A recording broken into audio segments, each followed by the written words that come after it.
O Maurício tem uma história que eu acho que é uma história de muita coragem que ele vai contar pra gente, muito sincera e muito legal. Eu até agradeci ele quando eu estava cumprimentando ele no começo do programa, porque ele é casado e tem 3 filhos, né? Se casou muito jovem, o casal resolveu que não queria ter filhos rapidamente, então eles ficaram algum tempo casados, sem filhos, até que a esposa dele ficou grávida do primeiro filho e o Maurício teve um caso fora do casamento. E isso realmente abalou a estrutura da relação, parece que drástico, né, Maurício? Então, a partir de então, vocês...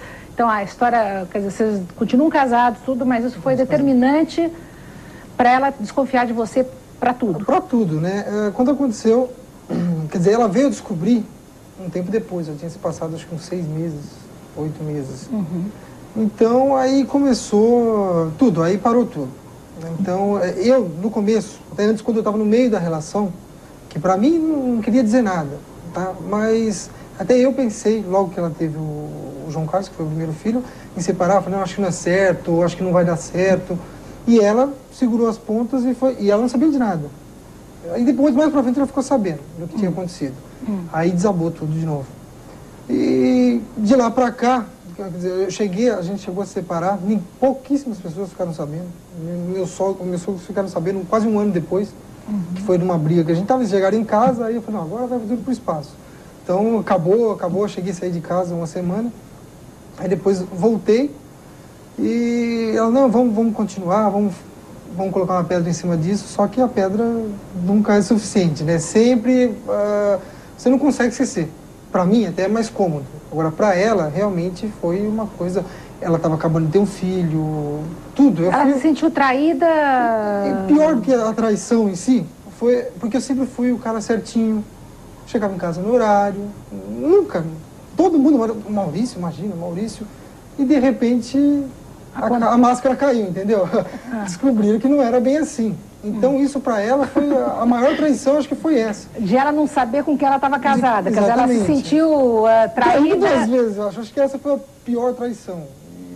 De ela achar que tinha controle sobre o marido, que na verdade ela mal conhecia. Mal conhecia. Quer dizer, também não é dizer que mal conhecia, não é que estava enganando. Ela viu que eu também não me conhecia. E aconteceu. E para você foi importante essa relação extraconjugal que você teve? Quer dizer, foi uma coisa... Eu casei novo. Foi da pior maneira, porque hoje eu vejo que não valeu a pena. Claro, não valeu a pena. Hoje, porque foi tudo por água abaixo. Quando eu estava no meio da relação... Relação, você fala o caso? O caso. Quando eu estava no meio do caso, eu achei que era melhor a gente separar. Não falei nada que tinha uma outra pessoa, nem nada. Achei que era melhor que não dava mais e tal. E ela segurou a barra e levou isso pra frente. Depois, quando ela descobriu, a gente já estava se ajeitando. Quando ela descobriu que eu tive esse caso. Sim. Aí a coisa complicou de vez. Ela descobriu ou você deixou ela saber? Não, ela descobriu porque foi uma coisa pior do que novela. Então ela começou a receber capas anônimas e tudo mais. E aí naquela coisa de, não, seja sincero, vamos fazer a coisa. Aí eu fiz o que poucos fazem. Eu confessei, assinei a confissão.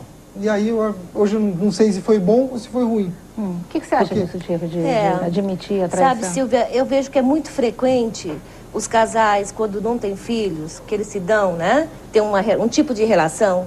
Quando aparecem os filhos, a mãe, no caso, ela esquece que ela é mulher. Ela deixa o lado mulher, resgatando um pouco do que ela falou, deixa o lado mulher de lado, e o marido, o pai, ele se ressente com isso. E ele sente a falta da mulher. E a mãe, no caso, ela canaliza toda a energia dela no papel de mãe. E aí ele fica carente, vai buscar uma companhia, quer dizer, propicia. Pode até ser tipo eu não acredito que tenha sido isso. Pode até ser que inconscientemente tenha sido isso. Mas eu sinceramente, hoje, sem perguntar por quê, eu também não vou. Na hora que eu vi, eu estava no meio do rolo e aí já não tinha mais como voltar. Sim. E como eu acho que a maioria do ser humano, pelo menos que a gente vê, é que depois que o leite está derramado, depois é que a gente começa a enxergar todas as qualidades, e aí, às vezes, já é um pouco tarde. Agora, Maurício, eu entendo o negócio da traição de duas maneiras. Eu acho que uma coisa é você ter uma relação extraconjugal. Você vai lá, fisicamente, você pode até ter uma transa e acabou. Outra coisa é você emocionalmente se envolver com uma outra pessoa. E quando existe um envolvimento amoroso com uma outra pessoa, aí realmente eu acho que a relação se rompe. E por isso que fica difícil, dizem, né, que vaso quebrado, né, aquela história toda. Quer dizer, quando você sabe que seu marido se apaixonou por uma outra mulher mesmo, quer dizer, porque ter transado, deixar de transar, às vezes, sabe, não é tão grave assim. É grave, Eu acho, mas não é uma coisa tão complicada. O problema é que você não... É gravíssimo, mas vamos dizer, o mais grave para a cabeça da gente é ter que engolir a relação amorosa, o amor. O seu marido fala, olha, eu estou apaixonado por outra. Vai dormir com esse barulho, você fala, bom, e agora? Como é que... Aí não tem, nem adianta você ficar brava. Não adianta nada, quer dizer, o coração dele está noutra freguesia. O grande problema é que você também não sei se não admite ou não é, porque pra mim, eu não estava apaixonado pela outra. Então não foi então isso? Então você não traiu mesmo a sua mulher? Quer dizer, você teve um caso. Uma aventura que no fim acabou se estendendo, digamos assim. Porque você acaba se envolvendo. O que você acha disso, você acaba se envolvendo. Olha aqui, eu estou vendo de várias formas. Em primeiro lugar, que paixão não é amor. Paixão é química, né? Então tem a coisa de você transar por transar, como você falou aí. Tem a coisa de uma química violenta que às vezes acontece por um curto período de tempo, né? E tem, às vezes, a coisa que ele acabou de falar, quer dizer, ele foi naturalmente numa de afirmação ou numa de um pouco levianamente, e a coisa se estendeu.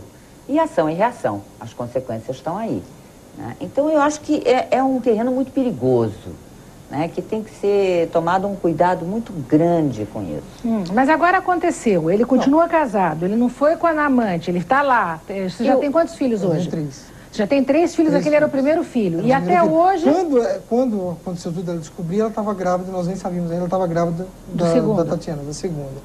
E de lá pra cá, tentando fazer, que você falou, de regar todo dia, quando eu namorava, tudo era lindo, maravilhoso. Ou mesmo logo quando casou, eu sempre fiz de tudo. E eu não sei, se me perguntar, eu parei de fazer isso. Quer dizer, hoje eu estou tentando retomar tudo isso, tentando e ela agradar fica mas ela fica de primadona lá? Falando não. Você o que acontece, errou e você agora merece ser castigado, ou ela tem uma atitude de construção também? Isso hoje, claro que quando a coisa foi recente, ela estava muito magoada. Claro. Isso vai melhorando com o tempo, vai melhorando. Então, às vezes até eu me sinto fraco, ela própria me dá apoio para continuar tentando melhorar, para a gente não estar 100%, quer dizer... Tá tudo numa boa, às vezes tem crises, agora é difícil para ela, eu entendo que é difícil para ela, porque isso a vida inteira vai estar presente. Bom, mas também não precisa amplificar tanto, sabe? Teve um caso, acabou também, sabe? Também tem gente, eu só tô querendo dizer isso aqui até para ajudar um pouco, porque tem pessoas que ficam superlativando uma trans extraconjugal, fica transformando aquilo numa coisa mais importante do que foi. Exatamente isso. E mais, o importante na relação dele, me parece, não foi quebrado, que é a cumplicidade.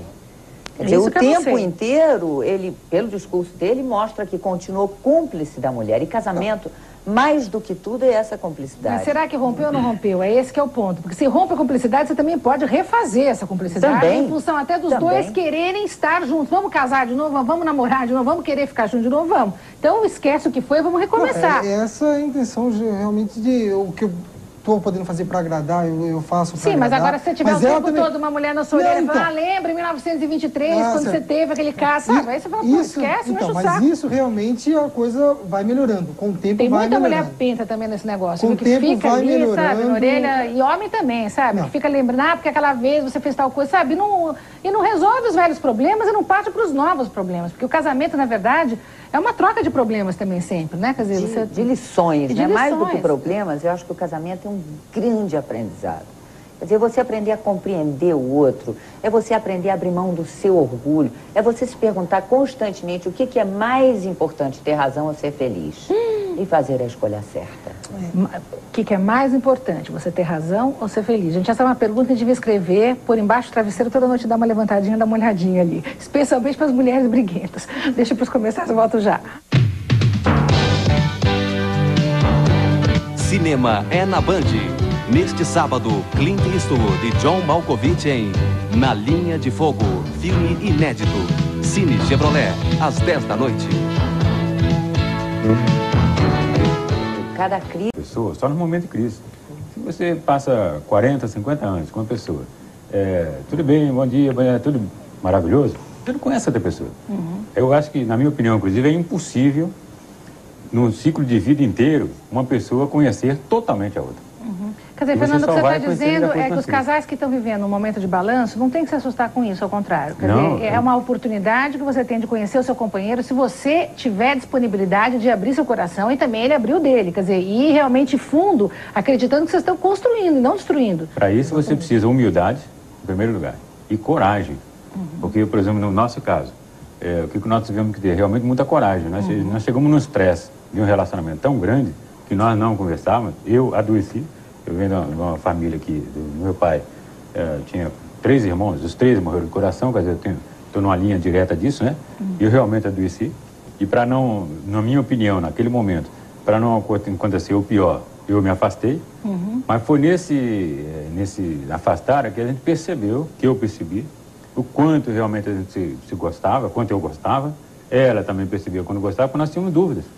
E o que uma sensação. Quer dizer, às vezes que esse tenho, afastamento é até importante para você ver o quanto você gosta do outro. É, Quer na dizer, hora esse que você afastamento nasce, é bom até você porque perde. você se separa e vê. Você se vê separada do outro, você se vê e fala assim, bom, eu realmente gosto dele por isso, não gosto daquilo, mas enfim, você faz até o balanço da sua Quando relação. você Né? O perde, Fernando você falou uma coisa avalia. muito importante, O quê? que eu acho que vale a pena salientar. Ele falou em humildade. Sofre-se muito numa crise por orgulho. Por o quê? Por orgulho? Então, cuidado. A humildade é imprescindível à felicidade. Mas o que a gente tem que fazer, então? Virar e falar, reconhecer, olha, eu... Reconhecer os próprios erros, sim. Ter a Isso é muito humildade de reconhecer os próprios erros. E se o outro não reconhece os dele?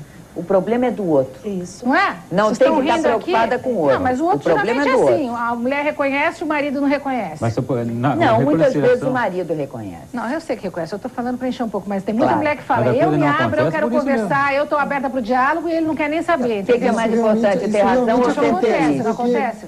Eu não sei, em casa eu já... Dá um bloqueio, eu não consigo... Às vezes eu sei que ela tá certa, que ela tá... Algumas coisas... Quer dizer, eu tento mudar, mas eu não consigo realmente dialogar de uma forma... Mas diz quando que é ela fala- cultural isso, viu? Porque diz que a mulher está acostumada a falar, isso tem nesse livro, Os Homens São de Marte, as mulheres de Que é Vênus, ótimo. né?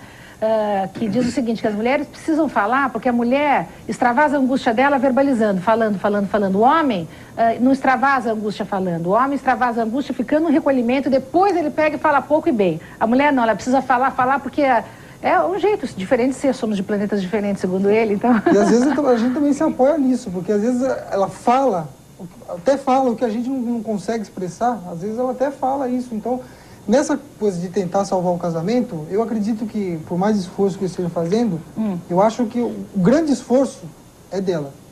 Você acha que... Porque por tudo que aconteceu, pela própria posição dela e a minha, porque pra mim é um pouco mais cômodo. Por que é mais cômodo? Eu acho que porque eu forcei toda uma situação, criei toda uma situação e joguei ela no meio. Tá certo? Fui eu que quebrei toda uma autoconfiança, fui eu o responsável, tá certo? Se bem que agora eu vou defender você um pouco aqui, quer dizer, não necessariamente, quer dizer, de repente você foi fazer isso porque, como disse a Tico, ela estava muito voltada para a maternidade, pouco voltada para você, e de Pode repente ter aquela sido, situação conduziu, então a culpa não é sua, é da situação. Mas eu admito até que ela tenha mais força hoje para levar isso, para salvar mais. Quer dizer, no fim ela acaba me dando força para também tentar levar E essa a coisa crise não adiante. serviu para vocês verem se vocês querem mesmo continuar juntos ou não? Olha, eu acho que serviu. Eu, da minha parte, quero. Ela também quer.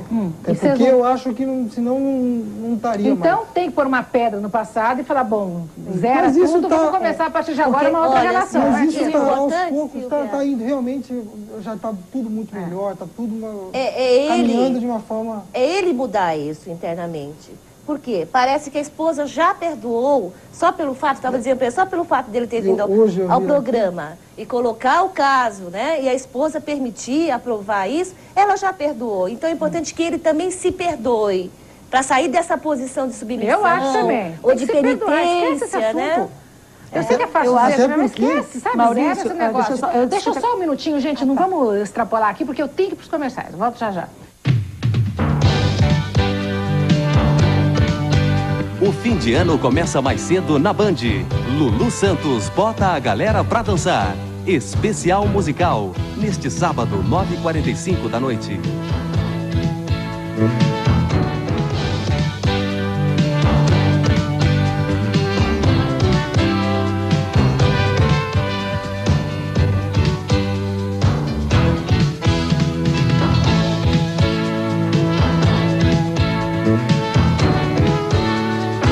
Eu estou aqui ao lado da Rita Della Lastra. Rita é mulher do Rafael, dono do restaurante, olha, do cabeleireiro Della Lastra. E ela estava dizendo que aprendeu uma coisa importante para salvar o casamento. Já houve até uma separação uma vez, mas com os anos todos, quantos anos vocês já estão juntos? Nós estamos juntos há 18 anos. E sou casada com um espanhol, como um bom espanhol é bem machista, né? E, quer dizer, nós tivemos muito problema porque ele era uma pessoa que impunha muito as vontades dele. E para mim era meio difícil, sabe? Você também é espanhola? Porque eu também sou descendente espanhola, então para mim era muito difícil. Então eu sabia até onde chegavam essas discussões, tanto que chegou até numa separação, ele chegou a sair de casa, ficar um tempo fora. Mas nós percebemos que a gente realmente se gostava. Então eu acho que é por isso que, sabe, o casamento se mantém. Porque quando eu acho que não existe mais amor, é muito difícil de você continuar junto. Hoje em dia, eu sei que, quer dizer, eu já conheço e sei que quando começa uma discussão, porque existe discussão mesmo, eu já sei a hora que ele vai, sabe, que ele está ficando muito nervoso, eu penso com meus botões, está na hora de parar, continua amanhã.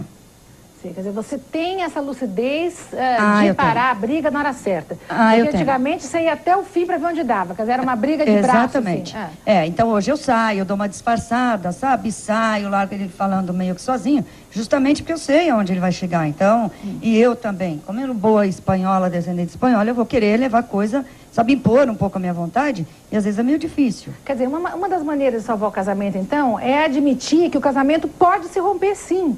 Quer dizer, eu admitir acho que o casamento tem fim, sim, que o casamento ele é destrutível, sim, porque as pessoas acho que sim. acham que o casamento vai aguentar qualquer porrada, entendeu? E não é assim, não aguenta tudo, né? Tem uma hora que você tem que realmente, humildemente, perceber que se você não cuidar, que se você não poupar o seu marido de ouvir certas coisas que você pretende dizer, ele pode puxar o carro, ou você também. E o casamento e o amor vai embora também, né?